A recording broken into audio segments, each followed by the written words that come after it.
Bueno, volvemos con la segunda parte de Derecho del Trabajo. Vamos a compartir la filmina, así no se nos va el tiempo.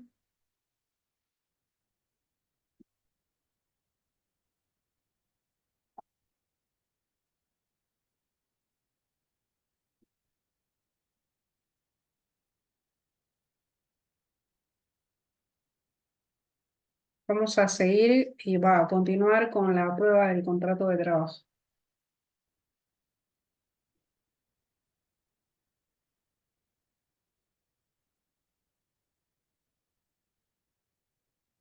Vamos a esperar a que cargue.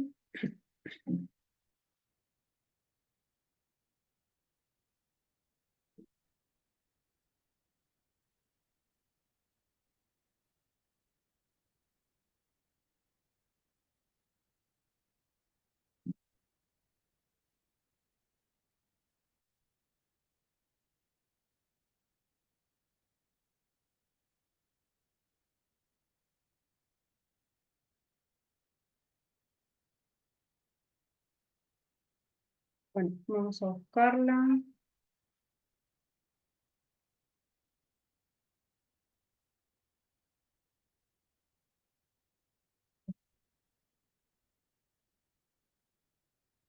Bueno, la prueba del contrato de trabajo. La prueba del contrato, que lo podemos encontrar en el artículo 50 de la Ley de Contrato de Trabajo, establece que el contrato de trabajo se prueba por los modos autorizados por las leyes procesales y por lo previsto en el artículo 23 de la Ley de Contrato de Trabajo. Rige el principio de la libertad de prueba, ya que el contrato de trabajo puede probarse por todos los medios comunes, además de la presunción consagrada en el artículo 23, que surge de la mera prestación de servicios. El principio procesal adoptado por el artículo 377 del Código Procesal Civil y Comercial de la Nación es que la carga de la prueba recae en la parte que invoca un hecho y no en quien lo niega. Por lo tanto, si un trabajador invoca la existencia de un contrato de trabajo y la empresa lo niega, es el trabajador a quien corresponde demostrar sus afirmaciones. Sin embargo, la presunción contenida en el artículo 23 que dice que la prestación de servicio hace presumir el contrato de trabajo. Funciona en la práctica invirtiendo la carga de la prueba. Presunciones. El artículo 23 de la Ley de Contrato de Trabajo establece que el hecho de que la prestación de servicios hace presumir la existencia de un contrato de trabajo, salvo que por las circunstancias, las relaciones o causas que lo motiven se demostrase lo contrario, esa presunción opera igualmente aun cuando se utilicen figuras no laborales para caracterizar el contrato. Y en tanto que por las circunstancias no se ha dado calificar de empresario a quien presta el servicio. Se configura una presunción legal de la existencia de contrato de trabajo cuando se acredita la prestación de servicios para otro, produciendo la inversión de la carga probatoria. Cuando opera la presunción del artículo 23, que es iuris tantum, admite prueba en contrario, el empleador, para desvirtuar la presunción de la existencia del contrato, con todos los medios probatorios, debe demostrar que esos servicios personales no tienen como causa un contrato de trabajo, que el hecho de la prestación de servicios está motivado en otras circunstancias desvinculadas de un contrato laboral.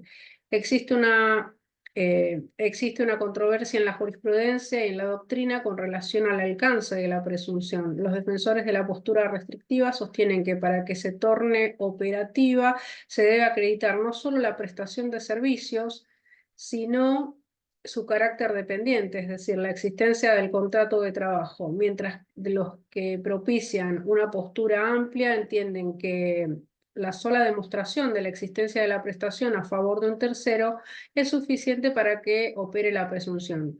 Esta última es la tesis mayoritariamente aceptada por la jurisprudencia. Al respecto, cabe destacar que el texto del artículo 23 no hace mención al carácter dependiente de la prestación de servicios. La Ley de Contrato de Trabajo establece otra presunción iuris tantum a favor del trabajador en caso de silencio del empleador a un desplazamiento impone al empleador o sea, la carga de explicarse o contestar. Derechos y deberes de las partes. Se entiende por derechos y deberes de las partes a las prestaciones recíprocas y las facultades que surgen del contrato de trabajo. Abarcan tanto al trabajador como al empleador porque ambos actúan como acreedores o deudores, ya que a cada obligación de una parte le corresponde un derecho de la otra. Derechos del empleador. El empresario tiene distintas atribuciones o poderes enumerados en la Ley de Contrato de Trabajo, indispensables para que la empresa pueda cumplir con su finalidad básica, la producción de bienes y la prestación de servicios. Estas facultades, que deben ser ejercidas con criterio funcional y en forma razonable en práctica, se interrelacionan y necesitan mutuamente. Facultad de organización. Es el conjunto de atribuciones jurídicas para determinar las modalidades de la prestación laboral. Se manifiestan en el derecho a indicar qué trabajo debe, o sea, cuál es el trabajo que debe efectuarse al trabajador y en las condiciones de modo y tiempo y lugar que se deben realizar. Debe ajustarse a las disposiciones legales, reglamentarias, convencionales y consuetudinarias. Facultad de dirección. Es la potestad del empleador de emitir directivas a los trabajadores mediante órdenes e instrucciones relativas a la forma y modalidad de trabajo según los fines y necesidades de la empresa.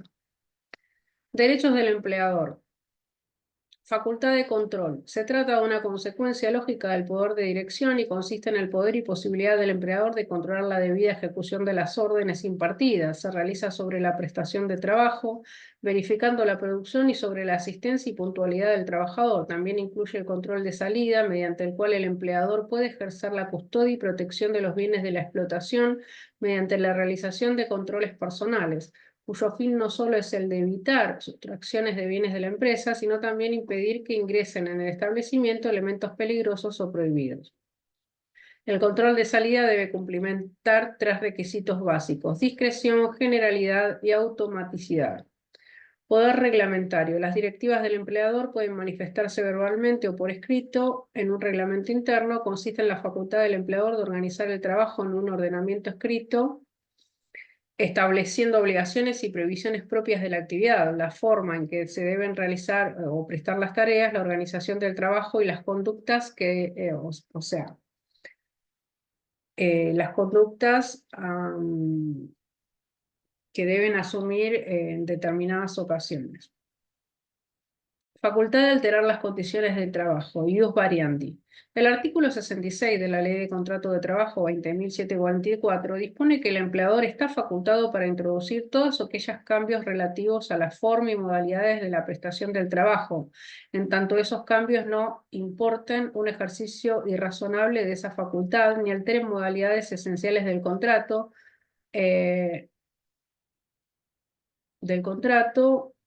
ni causen perjuicio material ni moral al trabajador. Cuando el empleador disponga medidas vedadas por este artículo, el trabajador le asistirá a las posibilidades de considerarse despedido sin causa o accionar, persiguiendo el restablecimiento de las condiciones alteradas. En este último supuesto, la acción se sustanciará por el procedimiento sumarísimo, no pudiéndose innovar en las condiciones y modalidades de trabajo, salvo que éstas sean generadas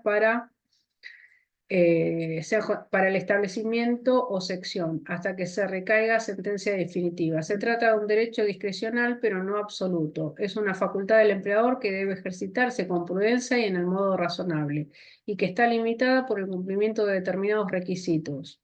Razonabilidad. La medida debe ser razonable y tiene que ser funcional, responder a una necesidad de explotación de la empresa y estar vinculada a la producción de bienes o servicios. Debe existir una razón valedera. Está prohibido el uso arbitrario, aquel que no se basa en necesidades funcionales o en el interés colectivo de la empresa. Inalterabilidad de las condiciones esenciales del contrato. Está prohibido alterar el contenido sustancial del contrato de trabajo, su esencia o núcleo. Indemnidad del trabajador. La modificación decidida no debe perjudicar al trabajador en ningún aspecto y no puede alterar ni su persona ni sus bienes. Requisitos de validez. Los requisitos de validez son acumulativos y no alternativos, es decir, deben necesariamente satisfacerse los 3 para no caer en un ejercicio abusivo del ius variandi. Respecto a la carga probatoria y sin perjuicio de que el vínculo se extinguiera por el despido directo o indirecto, Al empleador le corresponde demostrar que ha utilizado tal potestad funcionalmente y que altera aspectos no esenciales del contrato, mientras que al trabajador le compete demostrar que la medida adoptada le causa agravio y viola el principio de indemnidad.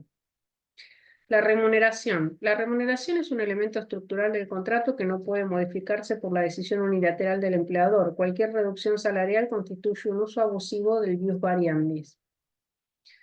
Cambios posibles. Tareas. La alteración del contrato debe respetar la calificación contractual, categoría del trabajador. El empleador no puede modificar las condiciones de trabajo, pero sí alterar las modalidades de la prestación y que efectúe otras tareas con carácter transitorio si existe alguna razón funcional que lo justifique. Si se desempeña en tareas que corresponden a una función superior, debe abonarle a la remuneración de dicha categoría, y si realiza tareas de una categoría inferior, debe pagarle su remuneración habitual. Jornada. La duración de tiempo de trabajo es un elemento esencial o estructural del contrato y no puede ser alterado por el empleador. El empresario no puede aumentar en forma unilateral la duración de la jornada convenida, ni siquiera aumentando la remuneración. Y ante ello, solo cabe el consentimiento expreso del trabajador. Lo que está permitido es modificar unilateralmente la distribución del tiempo de trabajo, cambio de horarios. Tiene como límite de no cause al dependiente perjuicio, o sea, mientras no cause perjuicio moral. Por ejemplo, la atención del hogar o material, gastos de viaje. Lugar de prestación. Se trata de un elemento accidental del contrato, por lo cual el empleador podrá trasladarlo a otro establecimiento de la empresa. Si la distancia fuese importante, debe negociar con el trabajador y contar con su consentimiento expreso. En caso de uso ilegítimo del ius variandi, de acuerdo con el principio de buena fe, el trabajador no debe considerarse despedido inmediatamente, sino que previamente debe intimar fehacientemente al empleador explicando cuál es el motivo por el cual se considera abusivo o el cambio decidido, a fin de brindarle la oportunidad de rever las medidas adoptadas. Si estuviese justificado funcionalmente y afectar aspectos no esenciales del contrato, debe describir en qué consiste el prejuicio patrimonial o moral. El empleador tendrá dos opciones: dejar sin efecto la modificación, continuando con tal caso con la relación laboral, o bien mantener su decisión, lo cual justifica que el trabajador se considere indirectamente despedido, aun cuando no se haya efectivizado el cambio, porque la injuria se configura con su ilegítima decisión. Si el empleador dispone medidas que importen un ejercicio abusivo del ius variandi, el trabajador podrá considerarse despedido o iniciar una acción de restablecimiento de las condiciones anteriores, que tramitará por la vía sumarísima. El trabajador puede ejercer esta opción solo cuando sea materialmente viable, ya que de lo contrario el juez debe rechazar la demanda, no porque la medida sea ilegítima, sino porque el volver las condiciones anteriores es imposible. Soluciones al ius variandi. Intimar a que retrotraigan la situación bajo apercibimiento de considerarse despedido, o iniciar proceso sumarísimo para lograr que no se produzca el cambio. Mientras dura el proceso, el empleador tiene prohibido innovar, salvo que la medida tomada por el empleador sea general. Deberes del empleador. Deberes del empleador. Conjunto de obligaciones que surgen de la Ley de Contrato de Trabajo 20.744, los convenios colectivos, los estatutos profesionales y el contrato individual. Pago de remuneración. El principal deber del empleador es el pago de la remuneración, y en tiempo y forma. El pago debe ser íntegro y oportuno. Deber de prevención, seguridad y protección. Es el conjunto de medidas y recursos técnicos que el empleador debe adoptar durante la prestación de la tarea para proteger la salud psicofísica del trabajador y su dignidad, y evitar que sufra daños en sus bienes. El deber de seguridad personal es la obligación del empleador de tomar las medidas necesarias para que las tareas no se presten en condiciones, las tareas tienen que estar,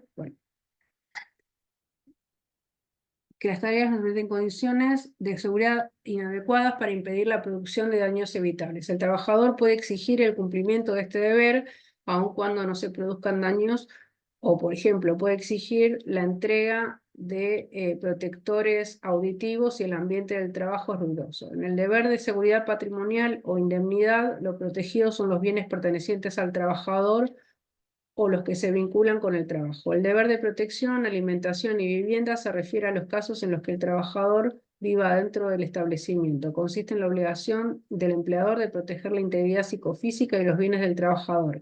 El deber de prevención del empleador se extiende a la familia del trabajador. Deber de ocupación. Es la obligación del empleador de brindar trabajo adecuado, ocupación efectiva a la categoría del trabajador, otorgándole trabajo en las condiciones legales y pactadas. Si el empleador no otorga ocupación efectiva, el trabajador puede exigirlo y en caso de negativa, considerarse injuriado y darse por despedido.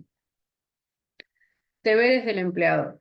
Deber de diligencia e iniciativa consiste en el cumplimiento adecuado de las distintas obligaciones contractuales a fin de que el trabajador pueda gozar de sus derechos sin perjuicio del cumplimiento de los deberes del dependiente. Deber de observar las obligaciones frente a los organismos sindicales y de la seguridad social, entrega de certificado de trabajo.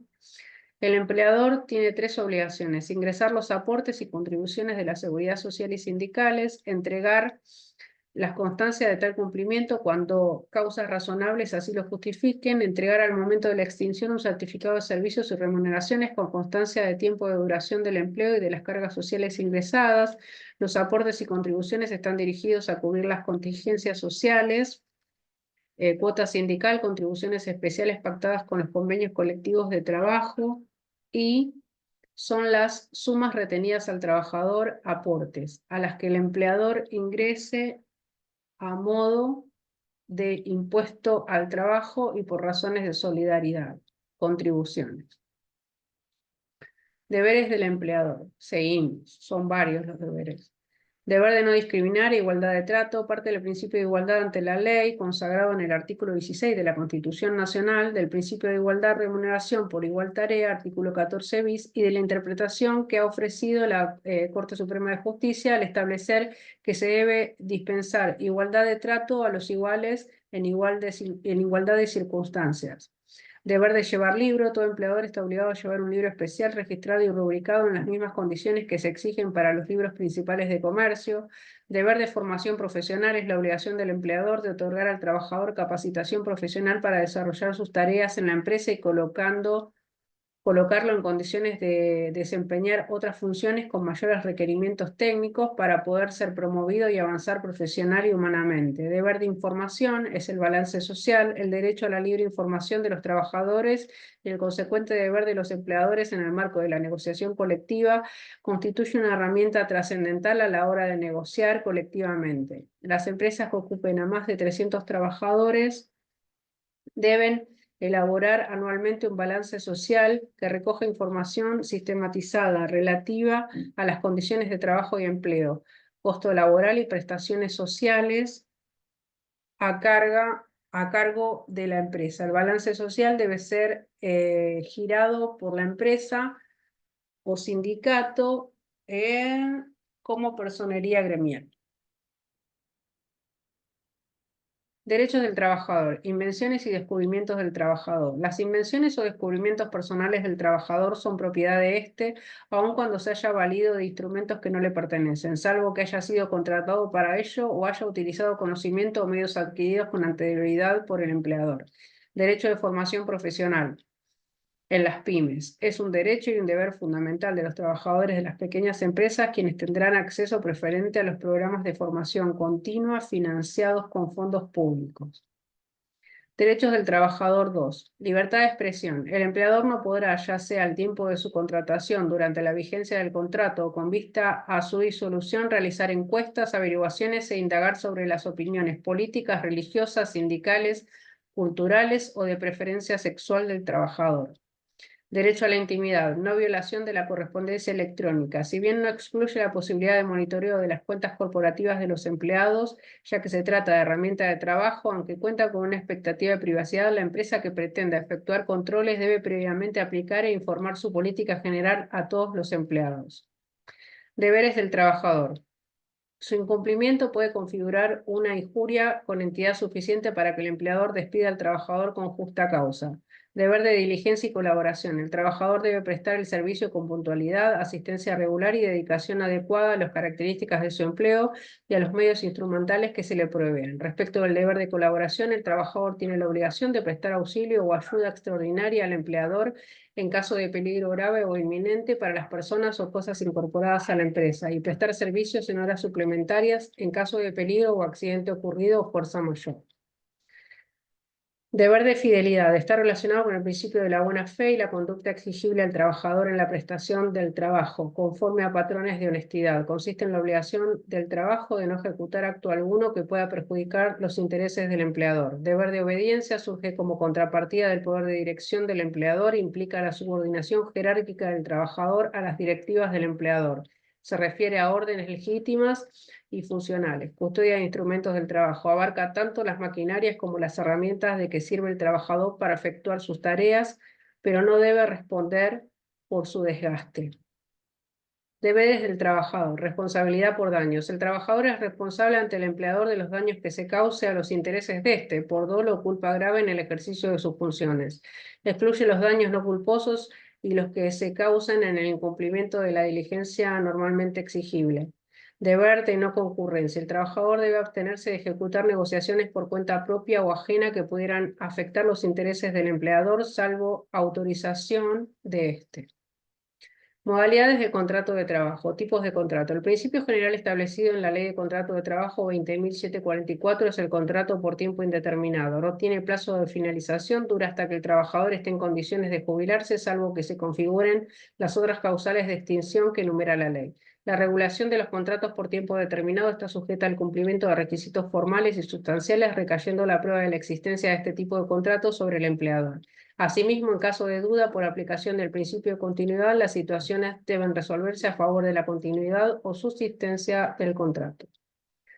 Modalidades del contrato de trabajo. Contrato de trabajo por tiempo indeterminado. El contrato de trabajo por tiempo indeterminado se inicia con un periodo de prueba. Se entenderá celebrado a prueba durante los primeros 3 meses de la vigencia. Cualquiera de las partes podrá extinguir la relación durante ese lapso sin expresión de causa, sin derecho o indemnización con motivo de extinción, pero con obligación de preavisar. Un empleador no puede controlar a un mismo trabajador más de una vez utilizando el periodo de prueba.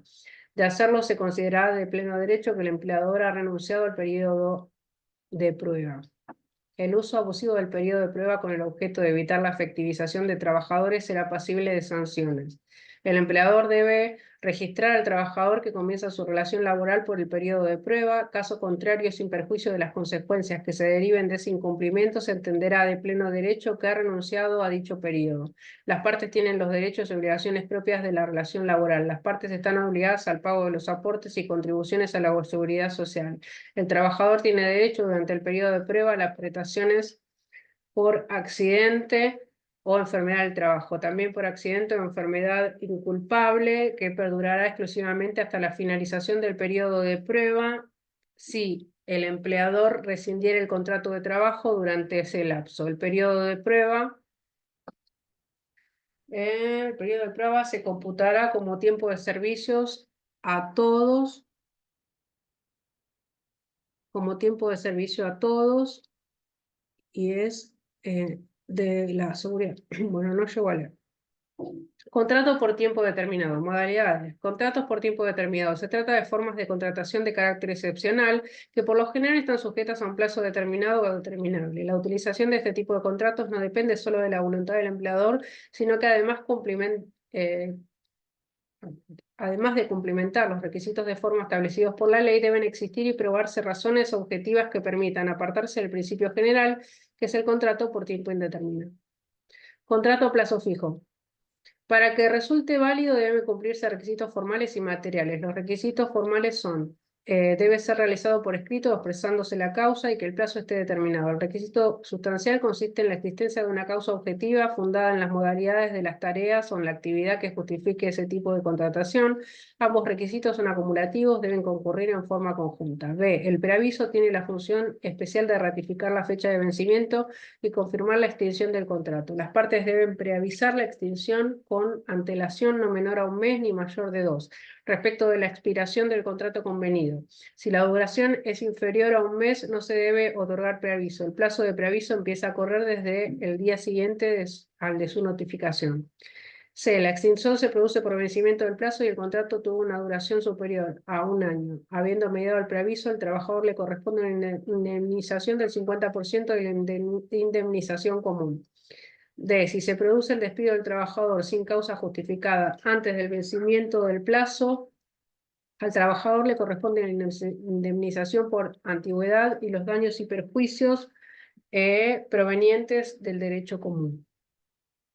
Contrato por temporada. Es un contrato de trabajo de tiempo indeterminado, pero de prestación discontinua. El trabajador pone a disposición su fuerza de trabajo y el empleador paga la correspondiente remuneración durante una determinada época del año, quedando los derechos y obligaciones de las partes durante cada temporada suspendidas en el periodo de receso. Pueden presentarse dos supuestos: que por la naturaleza de la actividad de la empresa solo existe ocupación durante una época determinada del año, o cuando durante una época determinada habitualmente la actividad se incremente de tal manera que haga necesaria la contratación de más trabajadores. El empleador, con antelación no menor a 30 días del comienzo de cada temporada, debe notificar en forma personal o por medios públicos idóneos su voluntad de reiterar la relación o contrato en los términos del ciclo anterior. Si no cursa la notificación, se considera que rescinde unilateralmente el contrato y debe responder por las consecuencias de la extinción. Indemnización por despido sin justa causa. El trabajador, dentro de los 5 días de notificado, debe expresar su decisión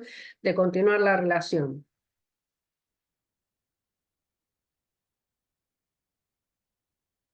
La Ley de Contrato de Trabajo dispone que las vacaciones se gocen al concluir cada ciclo de trabajo, estableciéndose su extensión en proporción de un día de descanso por cada 20 de trabajo efectivo. También corresponden las asignaciones familiares, pero solo serán percibidas en los periodos de actividad. No corresponde su pago cuando no se percibe salario. En caso de despido durante el tiempo de receso, el empleador debe pagar al trabajador la indemnización por antigüedad, que será igual a la suma de los periodos trabajados hasta el distracto multiplicado por la mejor remuneración mensual, normal y habitual. Contrato de trabajo eventual. Contrato de trabajo eventual. Está dirigido básicamente a cubrir un lugar de trabajo en circunstancias excepcionales. Se dirige a la obtención de resultados concretos intemporales. Es admisible cuando no se puede determinar el plazo. Su nota característica es la ausencia de un plazo predeterminado de duración, ya que se sabe cuándo comienza, pero no se sabe con certeza cuándo finaliza. El objeto de la prestación es intrínsecamente eventual y predeterminada por el empresario. Para el caso que el contrato de trabajo eventual tuviera por objeto sustituir transitoriamente trabajadores permanentes de la empresa que gozarán de licencias legales o convenciones o que tuvieran derecho a reserva de puesto en un plazo incierto. En el contrato debe indicarse el nombre del trabajador reemplazado. Si al reincorporarse el trabajador reemplazado, el trabajador contratado bajo esta modalidad continuase prestando servicio, el contrato se convertirá en uno por tiempo indeterminado. En cuanto a la extinción del empleador, no tiene el deber de preavisar su finalización porque la extinción depende del agotamiento de la eventualidad, hecho que, si bien se sabe que acaecerá, no es posible determinar con precisión cuándo sucederá. En caso de renuncia del trabajador en la extinción del contrato por haberse cumplido su objeto, no da derecho a indemnización alguna, solo deben abonarse las vacaciones y el sueldo anual complementario proporcional. En caso de despido, el trabajador eventual sin causa justificada en forma anticipada antes de alcanzarse el resultado previsto en el contrato, le corresponde al trabajador la indemnización por despido sin causa justa. Contrato de equipo. Consiste en un acuerdo celebrado entre el empleador con un coordinador que representa al grupo de trabajadores. Ese intermediario es quien pacta las condiciones de trabajo y tiene la facultad y responsabilidad de contratar en nombre de todos. Es un contrato poco utilizado. Si bien el empleador arregla el contrato con el coordinador del grupo, se lo entiende realizado con todos y cada uno de los actores individualmente. Esto significa que cada uno de los trabajadores está en relación de dependencia con el empleador. Contrato a tiempo parcial. El trabajador se obliga a prestar servicios durante un determinado número de horas al día, a la semana o al mes, inferiores a las 2/3 partes de la jornada habitual de la actividad. Puede tratarse de un contrato por tiempo indeterminado o de un contrato por tiempo determinado. Teniendo en cuenta las características particulares de esta forma de contratación, los trabajadores contratados a tiempo parcial no pueden realizar horas extraordinarias, salvo en caso de peligro grave o inminente para las personas o cosas incorporadas a la empresa. Si la jornada pactada supera esa proporcionalidad, el empleador debe abonar la remuneración correspondiente a un trabajador de jornada completa. La remuneración que debe percibir el trabajador no puede ser inferior a la proporcionalidad que les corresponde a un trabajo de tiempo completo, fijada por la ley o convenio colectivo de la misma categoría o puesto de trabajo. La indemnización en caso de despido es similar a la del contrato por tiempo indeterminado o del tiempo determinado que corresponda. Contrato de aprendizaje. Tiene en mira como prestación principal el aprendizaje de un arte u oficio y como prestación accesoria la realización de un servicio. El contrato de aprendizaje se debe celebrar por escrito entre un empleador y un joven sin empleo entre 16 y 28 años y tiene una duración mínima de 3 meses y máxima de 1 año. A su finalización, el empleador tiene el deber de entregar un certificado. No se puede contratar como aprendiz a aquel que haya tenido una relación laboral previa con el mismo empleador. El empleador debe otorgar con 30 días de anticipación a la terminación del contrato o abonar una indemnización sustitutiva de medio mes de sueldo. Si el contrato se extingue por cumplimiento del plazo pactado, el empleador no está obligado al pago de la indemnización, o sea, no se paga la indemnización.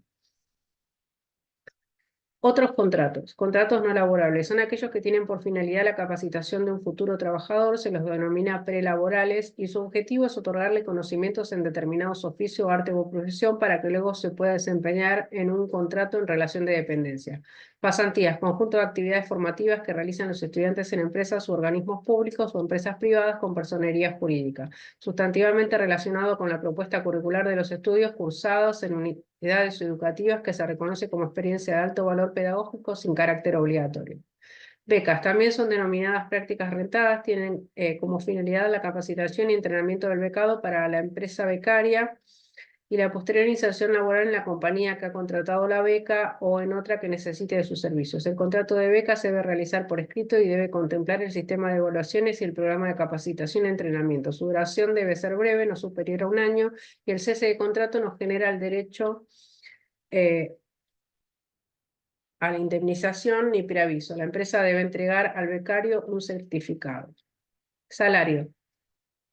Ahora vamos a hablar del salario. La remuneración es la contraprestación que percibe el trabajador como consecuencia del contrato de trabajo y constituye la principal obligación del empleador. El trabajador solo pierde el derecho a la remuneración cuando la ausencia de la prestación se debe a su propia culpa, ya que si pone a disposición del empleador su fuerza de trabajo y éste no la utiliza, la prestación debe considerar cumplida por mora del acreedor.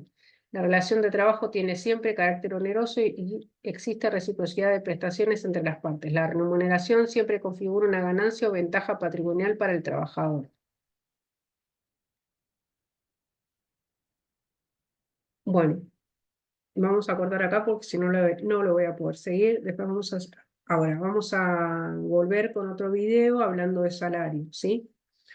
Y seguimos con los caracteres del salario, que es patrimonial, igual y justo, insustituible, dinerario, inalterable, intangible, íntegro, conmutativo, irrenunciable, alimentario, continuo, inembargable. Muy bien, seguimos en el otro video.